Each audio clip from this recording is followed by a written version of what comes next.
behind. Is this good, DJ? I need to look at the shot. We need to see what she's seeing. You want to go back behind and take a look? Well, I'm saying he may want to see what she's seeing, so that we're clear. She's zooming it in. Okay. Yeah.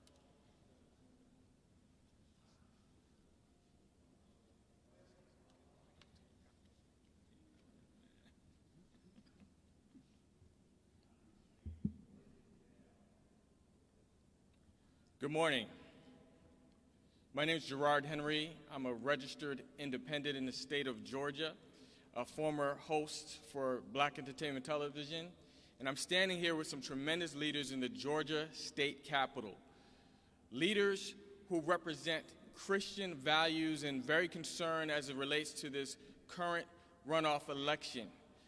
One thing about the African American church we know is the African American church develops powerful leaders. And there's concerns that's been expressed already in the media from conservative Black Christian leaders concerning Reverend Raphael Warnock, and you'll be hearing from them today and some of those concerns, as well as John Ossoff. Now, I've chosen to be independent because I believe both parties need to earn the right for my vote. But I have to say, what I've seen concerning John Ossoff, who's very quiet on many issues, is that's not someone that I could personally endorse or support. And concerning Reverend Raphael Warnock and the stances that he has been adamant about that is clearly anti-biblical, goes against my values. And so I want to appeal particularly to Black Georgians as well as Georgians at large who share Christian values, is to vote your values. Don't be moved by just headlines and creative speaking.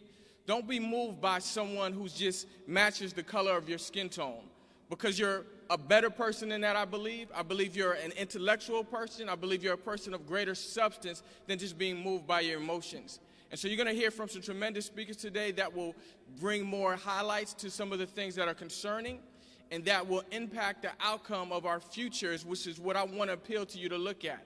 Not just the immediate, but what are their decisions and what do they stand for, and how does that impact the future of our nation and really of your generation? So our first speaker today will be Reverend Dean Nelson. He's Executive Director of the Human Coalition Action. And following him, you will hear from Bishop Garland Hunt from the Father's House. Thank you. The great Frederick Douglass, abolitionist and minister, once said, "I have one great political idea. The best expression of it I have found in the Bible. It is in substance, righteousness exalts a nation. Sin is a reproach to any people." A few days ago, we sent a letter to Reverend Raphael Warnock. And this letter was signed by over 25 ministers, most of whom are here in Georgia, many of those signers behind me today. That number has swelled to over 50 people who have signed on to this letter that basically encourages Raphael Warnock to change his extreme position on the subject of abortion. Reverend Warnock supports abortion up to the 9th month. He is also stated that he is supported by Planned Parenthood, and if he is elected, would certainly, along with other Democrats, vote to reverse the Hyde Amendment, which prohibits taxpayer funding for abortion. His views are out of step with the Black community, his views are out of step with Christian faith, and his views are out of step with most Georgians. I think it's also important to note that his views are out of step even with his own political party. This is especially true of the importance of religion within the Democratic Party. It has been stated and written about that African Americans are becoming the most conservative constituency within the Democrat Party. This is especially true regarding the issues of religion and abortion. It has been stated and written about that 1/3 of Black Democrat primary voters believe that abortion should be illegal, compared with just 3% of white Democrat primary voters. This is why we support the work of Democrats for Life. The heinous position of Reverend Warnock is also mirrored by his Democrat colleague, John Ossoff. They show that they have little regard for black lives and only are pursuing black votes. We are urging all Georgians, as they cast their votes in this critical runoff election, to vote their biblical values of righteousness and justice. I work for Human Coalition Action, which has a women's clinic here in downtown Atlanta. We invite Reverend Warnock to come and to visit to see that there are more alternatives than just abortion. We're encouraging all Georgia voters to vote your values in this upcoming runoff election. Thank you.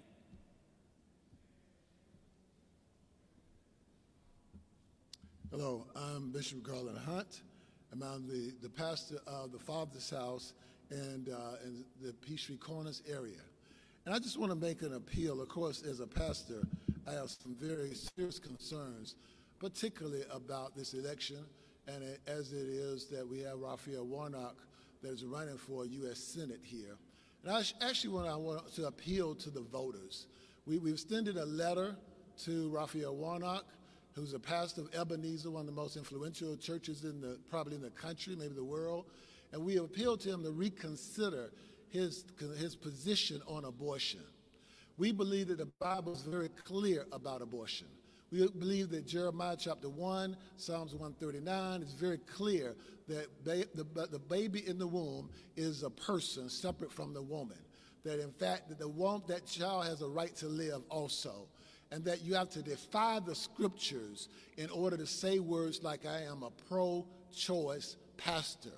I'm totally offended at that. So I'm appealing to all of those that hear this, that call themselves Christian, that even if they're African American, even if they're pastors, do not defy the Bible. Do not turn away from the scriptures to say I have to follow a person because of race or a party. We must stand on our values. We must stand on that is what is spiritually and biblically correct. We cannot waver. So I do not encourage anyone, even before God, as a Christian, as an African American, as a believer, as a pastor, to defy the scriptures. And then also, this same person, and as both of the candidates actually, have also supported the Equality Act.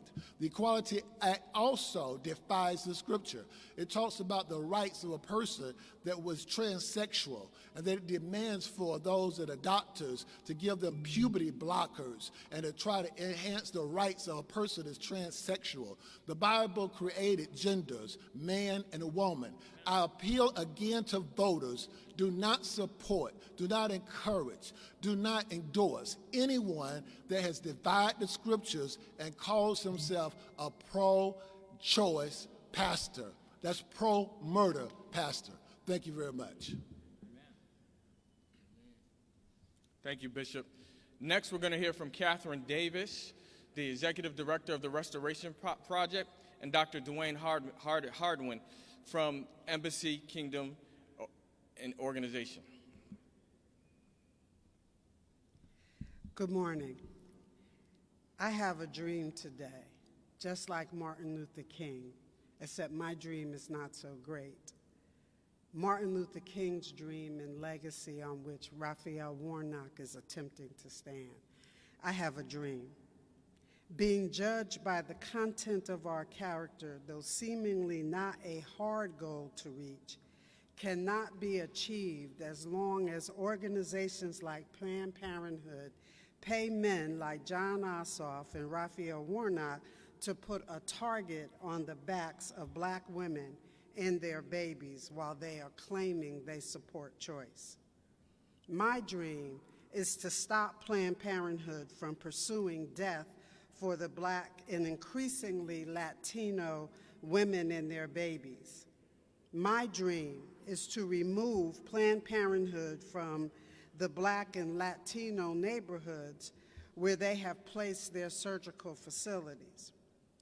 My dream is to stop Planned Parenthood from targeting ministers like Raphael Warnock to straighten it out if I realize that Planned Parenthood is trying to exterminate the black community.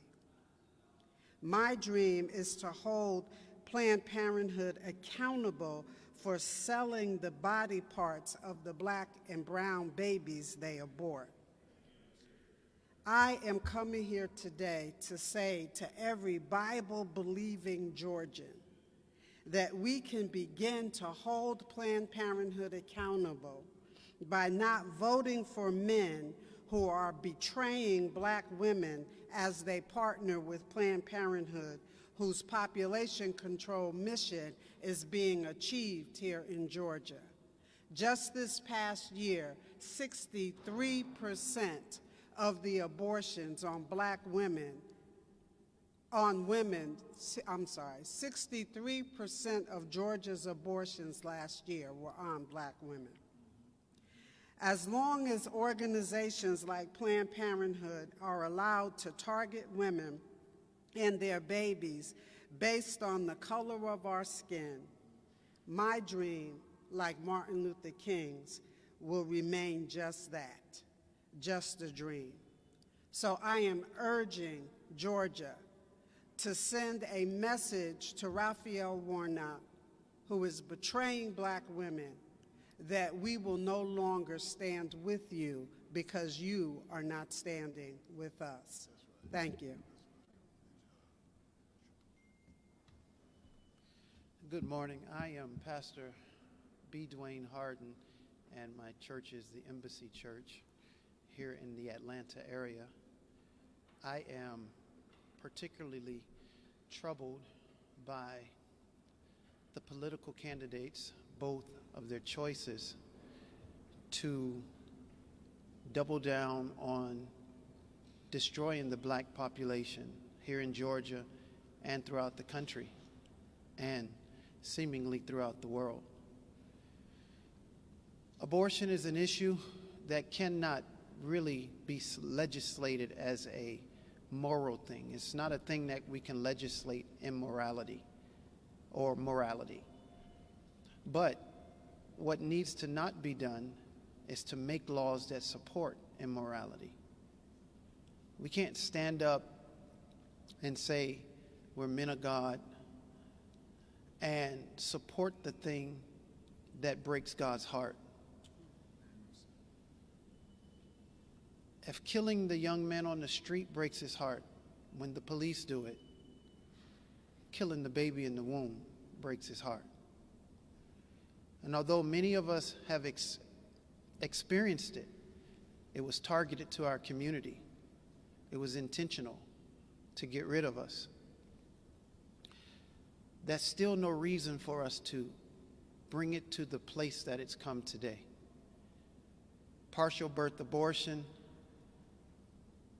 that is ridiculous. And we must do better. I'm so proud to be a black man, so proud to be able to be the unexpected, accomplishing what was never expected of me. I really am. I'm grateful that God forgives me of sin. He's carried us from one place to another place. Where my parents were, I am not. Where their parents were, we are not. It's a blessing. I'm blessed to see you, Reverend Warnock, running for a political office as a black man. I'm proud of you. I just can't get with the politics, the policy. The policy is destructive, Mr. John Ossoff. It's important for us. And I know you look and you say, but we're not the majority. Well, the reality of it is a remnant always changes the earth. And so I want to stand with the remnant today and say, the policies that you stand for, they're not biblical. And although we want to make the Bible a spiritual book, it is a book full of politics. It's Daniel, it's David, it's all through the New Testament. Herod, when they offered Jesus up, they offered him up to the government. It was the king who came and said, Daniel, your God must be something special. Amen. Righteousness exalts a nation. And I think we've gotten away from that. Justice is so important. Please, I'm that guy. I want to see justice too. I'm not here to beat you and throw a Bible in your face. I want to see justice, but it goes like this: righteousness and justice. This is our time. It's our time to make a difference. I'm appealing to all voters who may hear this. Don't get caught up in the hype. Pay attention to what you believe. Hold true to the values that you know, and then vote. Don't vote a skin color. Vote purpose. Vote generational success and longevity. That's my prayer today, that as we, men and women, stand together, that you will see there is somebody who do believe in the scripture and see it as a holistic book that brings our future, that brings us stability, that brings us generational blessings. Now I pray to you, God bless you, and God bless America. God bless our children. God bless our future. Thank you, Dr. Hardin. Don't vote skin color, but generational success. Next, we'll hear from Loretta Cujo from the Black Catholics for Life, followed by Bishop Aubrey Shines, Conservative Clergy of Color. Yes, thank you for the opportunity to speak. Again, I'm Dr. Loretta Cujo from Macon, Georgia, and I'm here to appeal to all of my friends who are Democrats, Republicans, even to Reverend Warnock, those who have lost the meaning of justice. Justice has its foundation in Jesus. He is the meaning of justice. He established justice, and he said that he came that they may have life and that they may have it more abundantly. We know, all of us who know a little bit about history and politics, know that the black child was the intended victim of legalized abortion in America. If you listen to the Nixon White House tape and all the rhetoric that took place before abortion was legalized, it was directed at black, poor women, black women. Basically, it was black women, because at that time, this country was not as diverse as it is now. Again, Reverend Warnock made the statement that you cannot be a Christian and also be part of the military. My question to him is this: how can you be a Christian and be part of an administration that has declared war on the wombs of black women and their children? How could you, and to Mr. Ossoff, how could you be a part of an administration and also be part, accept funds from a party that forces abortions? From what we understand and what somebody told us, I'm not sure if it's true, but was that he was on the payroll of the Communist China Party, a Chinese Communist Party. And we know in China there is forced abortions and sterilizations. Again, is that coming to America? I don't know if it's true or not, but that's what has been said. Again, we must stand on this issue. Abortion has practically exterminated the black middle class. Wealth is generational, and it affects every aspect of our lives. You have to have a family in order to have a family business or to convey wealth to a family. Again, this issue of abortion must be dealt with. This issue of justice must be dealt with. And again, I'm asking all of my friends who are Democrats, including Reverend Warnock, you know, we consider him to be part of the family also, to don't forget the smallest member, the most vulnerable member of the human family. Let's stand in solidarity with that person, with the one that's in the womb. At what stage and what age do we no longer have constitutional rights? At what stage, at what age, or what location do we no longer have our constitutional rights? And those rights were given to us as legal rights. Our inalienable rights, our God-given rights, were given to us as legal rights in the Declaration of Independence, which is the foundation of the U.S. Constitution. Thank you so much. I appreciate the opportunity to speak today.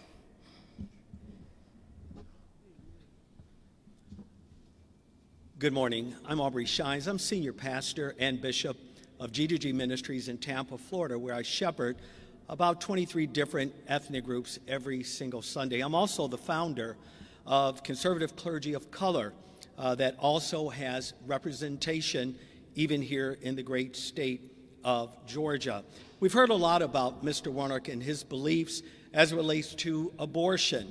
Well, not a lot more can really be said other than let's not forget it was Margaret Sanger, the eugenicist, who was a white racist, hatred of black people, that said the only way that she could have success, and that would be to find ministers that would help her cultivate this idea that blacks needed to be eliminated. She has found her prophetic arm in the life of Mr. Warnock.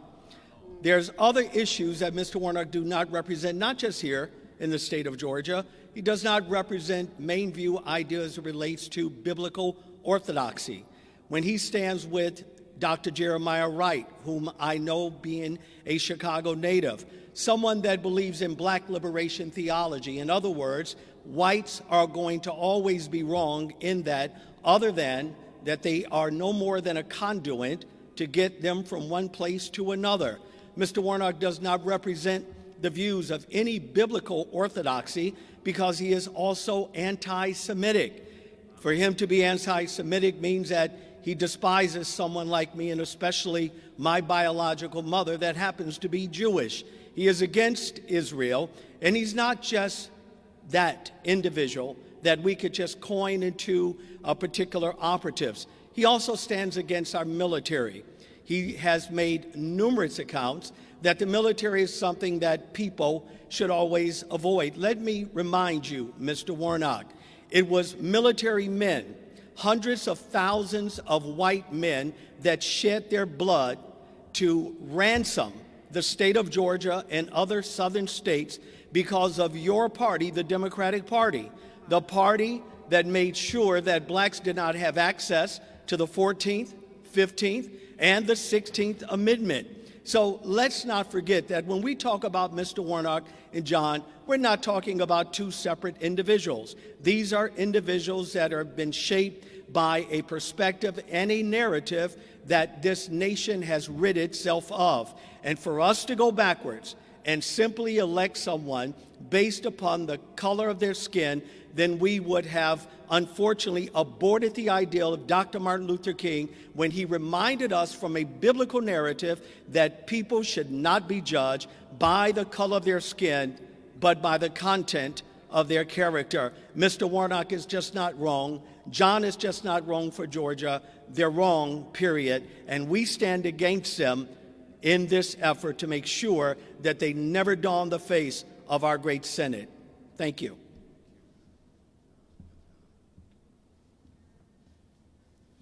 If that's not a mic drop, I don't know what is. But we want to thank Bishop Shines. This does conclude our press conference here at the state capitol. And again, we encourage you to, in good conscience, vote your values. Thank you.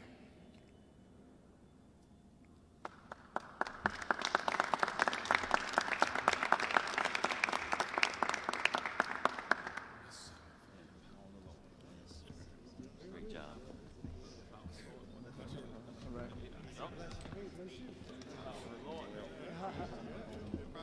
Viral.